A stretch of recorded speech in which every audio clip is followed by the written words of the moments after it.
ఎవరి మొహం చూసానో గానీ ఏవి చేయకుండానే నా అకౌంట్ లోకి డబ్బులు వచ్చాయి. బ్యాంక్ డీటెయిల్స్, 10 గ్రాములకి పైగానే నేను గోల్డ్ కొనుక్కోవచ్చు. ఓటీపీ 1,20,000 నా అకౌంట్ లోకి రాగానే మా ఆయనకి ఫోన్ చేసి సర్ప్రైజ్ చేస్తాను. అయ్యో అయ్యో, ఏంటిది?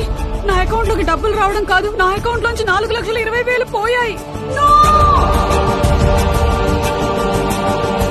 ఇలా ప్రలోభ పెట్టేటువంటి మెసేజెస్, కాల్స్ వచ్చినప్పుడు ఆతృతపడి రిప్లైలు, ఓటీపీలు ఇవ్వకండి. ఇలాంటి సైబర్ స్కామ్లని తిప్పి కొట్టి చెప్పండి నో.